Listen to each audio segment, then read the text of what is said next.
The Tyler O'Neill era has come to an end. A look at the good and the bad of his time in St. Louis and what Mo got in return on today's episode of Locked On Cardinals. You are Locked On Cardinals, your daily St. Louis Cardinals podcast, part of the Locked On Podcast Network, your team every day.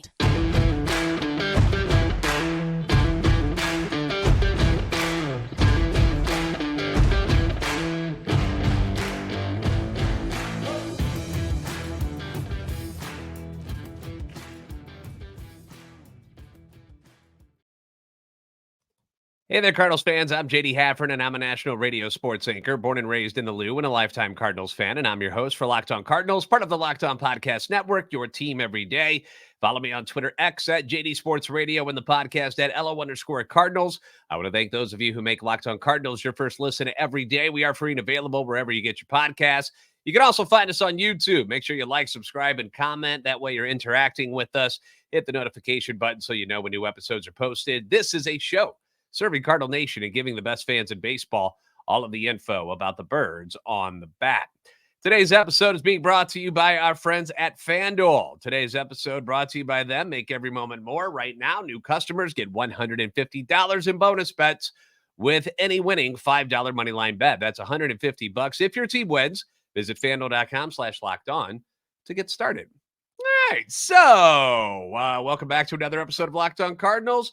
Hope you guys had a solid weekend. A few things went down. A couple of things went down this weekend that got some headlines. And first, Shohei Ohtani. Obviously, that's a big deal. Signing with the Dodgers. Then there's the other the other bit of news that happened for the St. Louis Cardinals, and that's the fact that they have traded Tyler O'Neill. Now, we're going to get into some of the Shohei stuff a little bit later on, but obviously we want to start with what pertains to the Cardinals most, and that would be our guy, Tyler O'Neill, a guy that on paper is an elite athlete, a guy who can do just about anything you want on a baseball field, except the problem is he can't stay on the baseball field. That's the problem.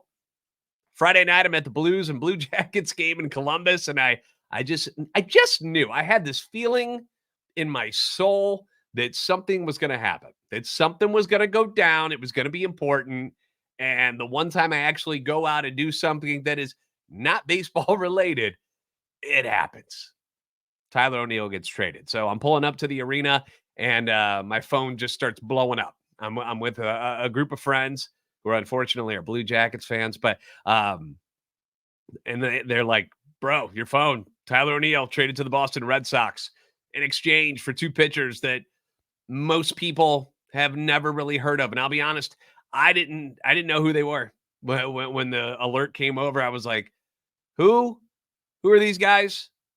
And that's kind of an unfortunate situation because we all know the skill set that Tyler possesses, the speed, the power, the defense, but his market value has just plummeted over the past two seasons with all of the injuries. And we knew that St. Louis wanted to make a deal. We knew that. We knew the Cardinals were shopping him. John Mozeliak doesn't bring up a dude's name ever when he's talking about making trades. He never singles people out. And he did it with a purpose during the winter meetings. Said his name and did not hold back, that they were looking to trade him and get some sort of pitching in return. They were targeting relief pitchers, so in the end, they did get what they wanted. But I don't think I'm the only one that feels disappointed at how all of this has ended, am I? I'm not blaming anyone. You can't predict injuries. Nobody can. If that was the case, then the Cardinals would have traded guys like Tyler O'Neill and Dylan Carlson and Alex Reyes and all these other guys that have been hurt over the years that were supposed to be such a big deal for them. They would have traded them a long time ago. But it's just such a letdown after that 2021 season where you saw O'Neill have this amazing year where he hits 286, which was by far a career high. He mashes 34 home runs, by far a career high. 80 RBIs, by far a career high. 15 stolen bases, an OBP of 352. He slugs 560, OPS of 912, OPS plus of 148. And on top of that, he earns his second Gold Glove award. And I can't be the only one who was thinking that the Cardinals may have had a superstar on their hands. I was on the Bro Neal bandwagon during the COVID season when it wasn't exactly that he was doing, I think he hit in the 170s in that COVID year, but you just kind of saw all of the things he could do, picked up that first Gold Glove that year. And it was so much that if you're watching on YouTube right now, I'm going to pull this up for you, but I bought this particular item from the St. Louis Cardinals Authentic Shop. This was Tyler O'Neill's clubhouse towel. Unused, of course. I'm not a weirdo looking for DNA or sweat or anything like that. But if you go to the Cardinals Authentic Shop, which is located in Ballpark Village, they've got cool little items like that. And I was like, dude, I'm just a fan of this guy. I think he might be something special. And he just looks cool. I mean, the guy had the cool mohawky looking hairdo. I guess not a mohawk, but it was all spiky. But you got the muscles, you got the speed, you got the defense. And he's got the tattoos. You're just this is a cool looking dude. I think this guy might be something. And then he goes out and has this crazy, awesome year. Went on to have this amazing season. And I was just really excited about his future. Obviously in my mind, I'm thinking okay, now you got this guy. You got this beast in left field. You've got Harrison Bader in center field. You've got Dylan Carlson coming up. Going to be your future right fielder. This was going to be your core outfield for years to come. At least that's what I was thinking. And then you also had Nolan Arenado had come over from the Rockies. So you had him and Goldie on the corners, Gold Glovers. Tommy Edman playing second base, Gold Glover. The future of the Cardinals was very, very bright, especially defensively right there. I mean, obviously offense seemed to be pretty good with Goldie, Nato, O'Neill, the up-and-coming Dylan Carlson. You thought you were going to be pretty good there too. But defensively, you were look at this, man. This is amazing. And if you remember, it was the months of August and September in 2021 that really put O'Neill on the map. He had that one good month. I think it was May, where he had one pretty good month. And then things slowed down a little bit. But then in August, he starts to heat up a little bit, hits 304, 4 home runs, 10 RBIs. And then he just erupts in September, hits 328, 13 home runs, 30 RBIs, OPS plus of 190. If any of you play MLB The Show, you remember the card we got that had Tyler O'Neill. It was actually in this game again. They did kind of a reissue of it.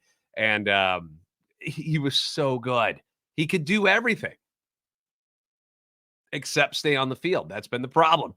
The season comes to a crashing halt with the loss to the Dodgers in that wild card game. And then Tyler is 0 for 4 in that one, 3 strikeouts. But the strikeout thing, you were if he's doing everything else so well, I'll live with that. Next season, he starts off where he left off with, he goes 2 for 3. Remember that opening game against Pittsburgh? He goes 2 for 3, hits that 3-run bomb, 5 RBIs. Cardinals win 9-0, and we're thinking here we go. We got a stud. We got a superstar in left field now. Not to be. It was the only home run he would hit in the month of April. His batting average just 188 after that first month. He then loses his arbitration case, which we all know never sits well with players because of how the whole process works, where the team that you think is supposed to have your back essentially has to go out and point out all of your faults. Every bad trait you have, they have to point them out and say, this is why we don't want to pay him this amount of money. That sucks. It's a terrible system. And it just leaves everyone feeling icky in the end. I don't even think the clubs, actually, the teams, like how this thing goes and gets played out. But it is the way it is right now. And then the injuries start. Shoulder issues, put him on the IL. Comes back in June, then it's his hamstring. Comes back in July. That month he appears in just 55 games. He's hitting 233, 5 home runs. August, he's finally somewhat healthy. Appears in 28 games, hit 7 home runs, but the batting average still way down here at 215 for the month. And then in September, the hammy goes again, and his season is over. 2022 year, 228, 14 home runs, 58 RBIs in just 96 games. Now you look at 14 home runs, 58 RBIs, and you're like, that's not so bad. You can live with a 228 average when that's happening. So we were hoping things would get better in 2023, that he would get healthy. Remember, he was going to work on trying to stay a little bit more flexible and work on maybe not being quite as big muscular-wise to help with any of these issues. You get another dinger on opening day. That was kind of his thing against Toronto, but he only hits one more the entire month of April.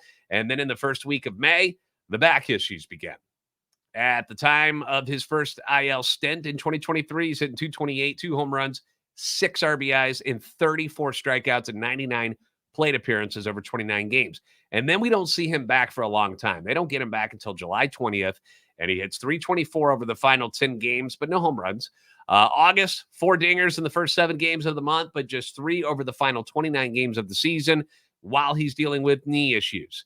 And then he goes on the IL for the foot on September 17th, ends his season. For the year, he finishes at 231, 9 home runs, 21 RBIs. That's it in 266 plate appearances. And let's not forget about the issue with getting thrown out at home plate in the opening week of the season. After Toronto, Cardinals took 2 of 3 against the Blue Jays. The Braves come to town and just whoop them. And you have that play against the Braves where his effort was called into question by manager Ali Marmol, which just seemed to make things awkward. You know, just a few games into the season, already things are a little bit awkward. We're all like, well, what is going on here? And it just kind of sent the season spiraling into the wrong direction from that point on. Like, it almost seemed like that happened and the Cardinals never recovered. Like, everything just felt weird the rest of the year. Now, the injuries no doubt took their toll mentally and physically on Tyler. You know, getting hurt sucks. It's not something you can control. And for someone who takes such good care of his body, it's probably even more infuriating to him that his body just was not responding the way he wanted it to. Like, he's like, why am I not healthy? Like, all I do is eat protein and work out and stay in shape and do all these wonderful things that I'm supposed to be, you know, superhuman because of, and it's not working.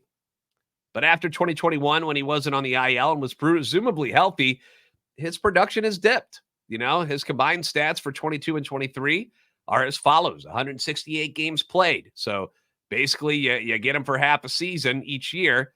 229 average, 23 home runs, 79 RBIs, 19 stolen bases, 170 strikeouts, and a 97 OPS plus.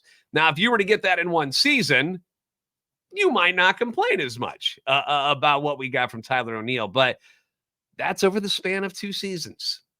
And with him set to become a free agent after the year and just an overall feeling that it was time to move on and let other guys that the organization feels can be out there every single day that they can count on to be able to play, it made sense for both sides to just move on and go in their separate directions. It's a bummer. And this works well for O'Neill, who now gets a chance to redeem himself in Boston, which is, obviously a massive market.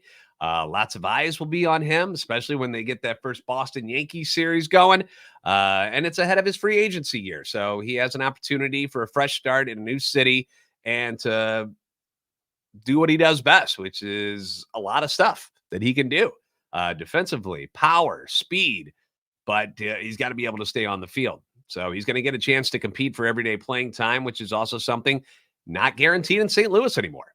It really wasn't. They had soured on the idea that they could trust him to be out there every day. And Mo has not been shy about saying it was going to be Lars Nootbaar, Edman, and Walker. That's how he thought the outfield looked going into the season, even with O'Neill on the roster still. They wanted to give him a chance to go somewhere else and play more and get more at-bats. And that's what's happened. And the Cardinals were able to get something in return. Now, what exactly they did get, we'll talk about next on Locked On Cardinals. But we'll always have this photo on YouTube of the incredible Bulk himself, Tyler O'Neill, shredded in a shredded shirt after hitting a walk-off. Single, I think it was. Anyway, we'll talk about the return for the Cardinals, who these pitchers were. We'll get into it next. Score early this NFL season with FanDuel, America's #1 sportsbook. Right now, new customers get $150 in bonus bets with any winning $5 moneyline bet. That's $150 if your team wins. And if you've been thinking about joining FanDuel, you've been on the fence a little bit, well, no better time to get in on the action. App is very easy to use. In fact, it's got a lot of information on there to help you get through things even easier. So check it out. So many different ways for placing bets, different ways to make the bet more fun. You can stick with spreads, but Player props, I'm really getting into the player props things because you can do things with those where you're not spending as much money and yet you have a chance to make a whole lot more. I don't know if you saw anything interesting happen yesterday in the NFL, something in that Chiefs game, maybe. I have nothing against Kansas City and Mahomes, but dude, your guy was offsides. All right, let's be honest. Plain and simple. It's a bummer because it was such a cool play with Kelsey tossing it over to Kadarius Toney to get that touchdown, but it was not to be. He gets called back, and just another tough loss for the Chiefs. Then you had the Cowboys blasting the Eagles last night in the Sunday night game, which was a little bit shocking. Not that the Cowboys won the game, but how just kind of mediocre the Eagles have looked over the last 2 weeks. Tonight, you've got a Monday Night Football doubleheader, 4-8 Titans at the 9-3 Dolphins. And then my Packers, all of a sudden, my Packers in the hunt at 6-6 at the 4-8 New York Giants. Dolphins favored by 13.5 at home. Packers favored by 6 on the road. If none of those spreads interest you, again, try the prop bets. They're really, really fun. I tried last night. I tried to get a big one last night. I knew it was going to be difficult, but I was looking for anytime touchdowns from Hurts, Lamb, Pollard, Brown, and Swift, and only Lamb ended up getting in the end zone. Did not work out for me, but it was $10, and I had a chance to win like over $400 by placing that. So see what kind of mixes you can come up with tonight, and hopefully you can win. Visit FanDuel.com/lockedon and kick off the NFL season with FanDuel, the official partner of the NFL.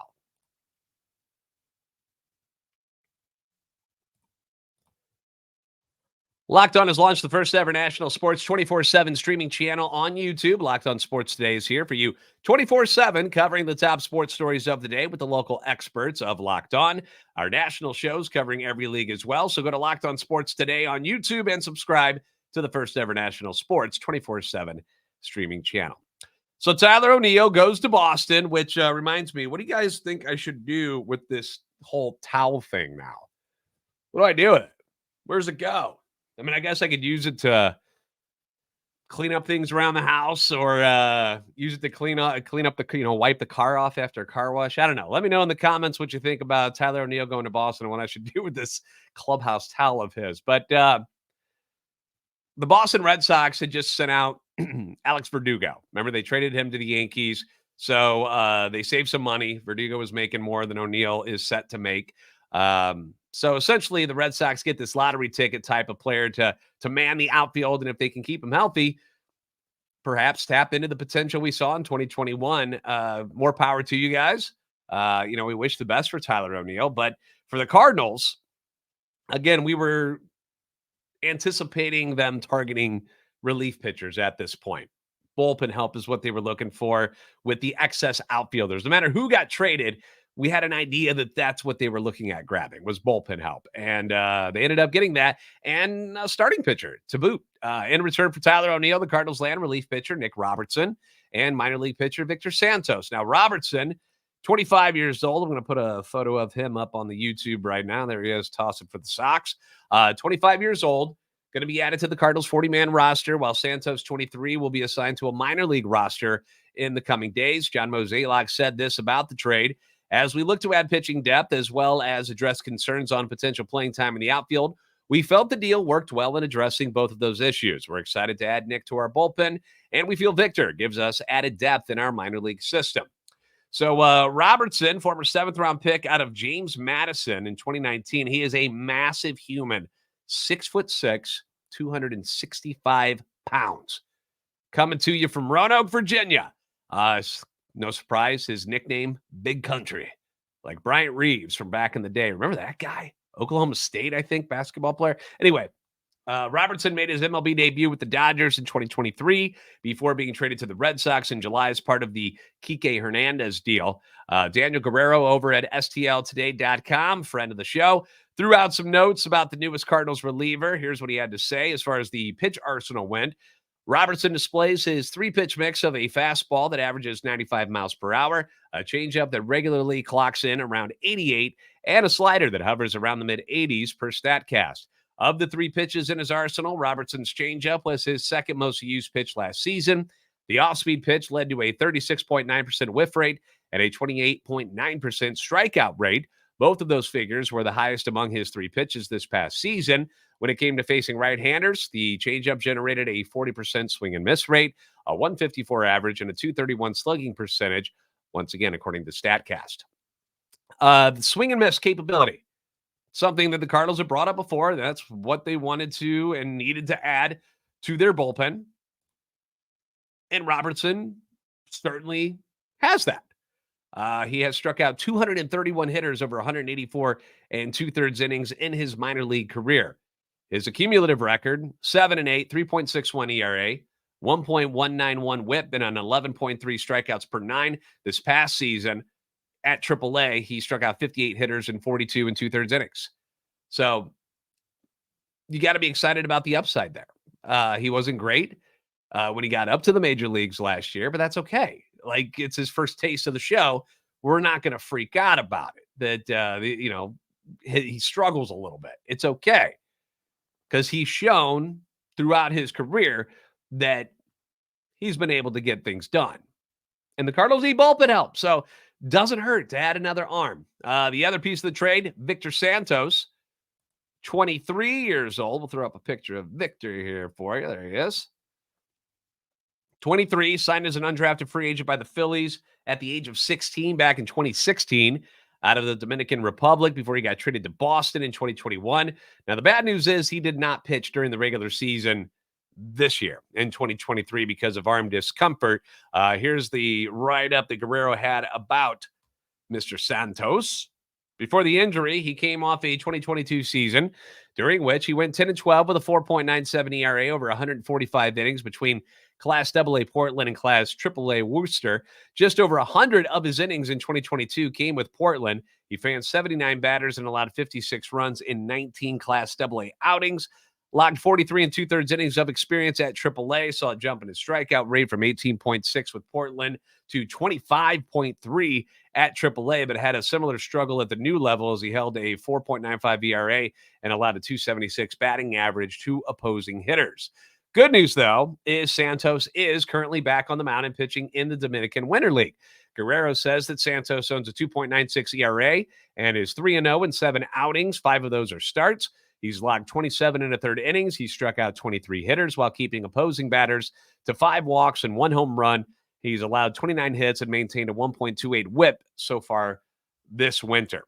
Now, he's not the big-time strikeout guy, but he's, as Mo said, he is depth for their minor league system.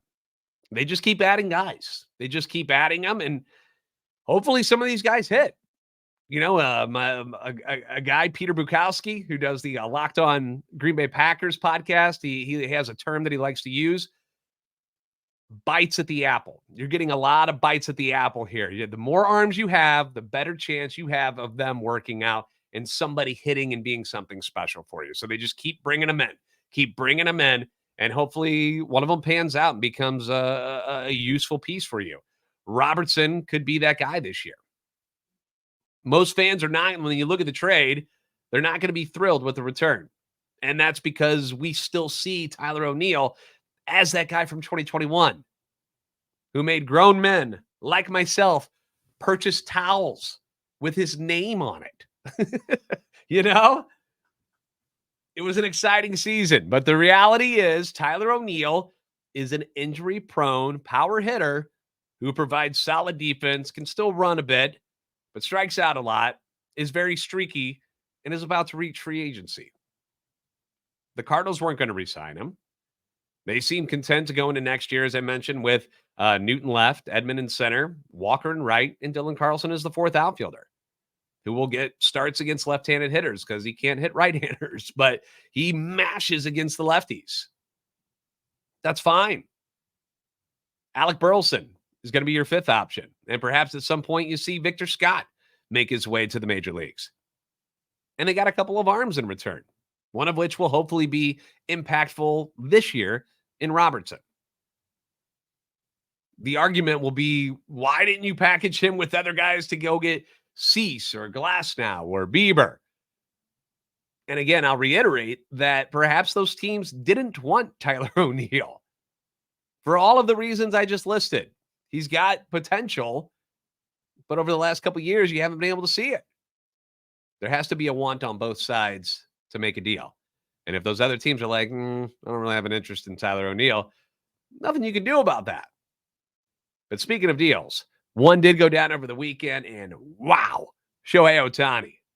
Let's talk about that. And once again, Jon Heyman brings up the Cardinals when talking about Yamamoto. We'll get into it next on Locked On Cardinals.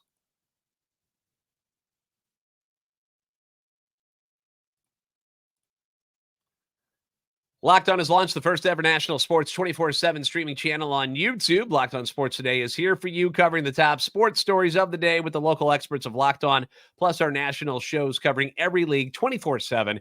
Go to Locked On Sports Today on YouTube and subscribe to the first ever national sports 24/7 streaming channel. Shohei Ohtani, 10 years, $700 million to sign with the Los Angeles Dodgers. Surprised at the landing spot? Absolutely not. You know this. I know this. I've been saying it for a long time. It's not like I was going out on a limb there, but I had him going to the Dodgers over every other team in Major League Baseball. The Toronto stuff was kind of cracking me up. I'm like, really? Would he really jump from Los Angeles, where he's been his entire Major League career, who will give him as much money as he wants, and play for the Dodgers, one of the more renowned teams in the entire league, probably the world, and go to Canada and play for the Toronto Blue Jays instead? I just did not see it happening, so it does not surprise me that he stayed in LA. A little bit surprised at the years, 10 years, that's a long time. Money numbers, yeah, a little bit, but when you think about it, it makes sense. 10 years, $700 million. You're like, oh my gosh, for one guy, that's nuts. But remember this, and this was brought up this morning on the opening drive on 101 ESPN with our friend Brooke Grimsley. The Dodgers are essentially paying for two players here. Two. When you get Shohei, you get the Cy Young caliber pitcher, and then you get the MVP caliber hitter. You're basically buying two dudes, but he's all wrapped up in one guy. This Shohei is like nothing we've ever seen before. And we probably won't see him again, considering that pitchers really don't hit anymore. Like, who's going to get the chance to become great at both these days? It's just likely not going to happen. I ran a poll question asking if the Cardinals had the means and decided that they wanted Ohtani. If they decided to go all in, would you have been okay with them giving Ohtani that deal? And almost 60% of the vote said, no, we are not okay with the Cardinals forking over 10 years, $700 million. Personally, I'd rather spend it on a bunch of people instead of just one guy who's coming off a second UCL injury in surgery. But I also understand the Dodgers' point of view. I get it. It's your chance to land the greatest baseball player on the planet. You immediately become Japan's favorite team, right?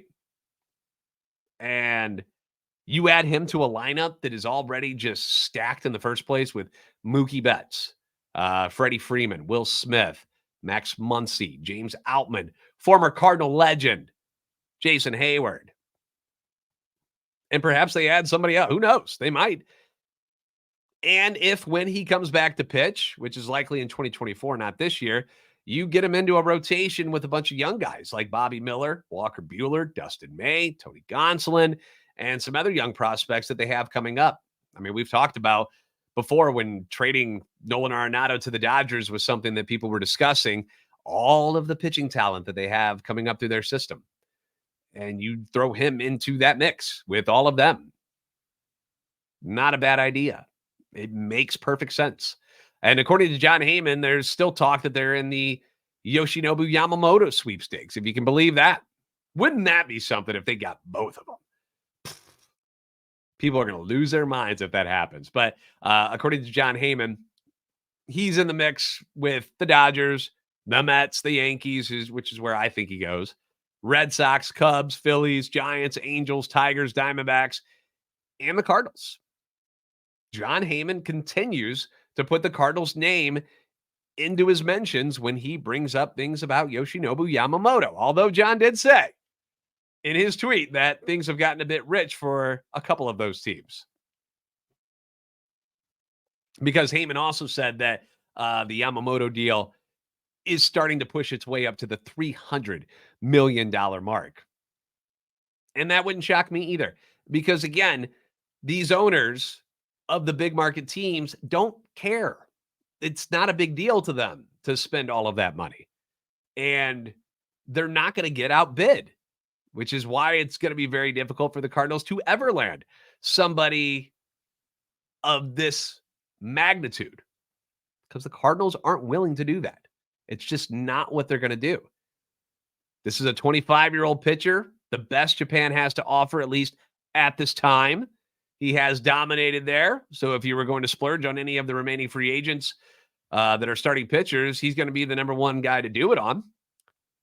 I still don't buy the Cardinals ponying up to get him, nor do I think someone as esteemed as Yamamoto ends up choosing a smaller market, not just St. Louis, but any other smaller market compared to the other big guys, especially in New York. Like, I just don't see it happening. It doesn't add up to me in my head that that is something that he would do. I could be wrong, and I hope I am. That would be great.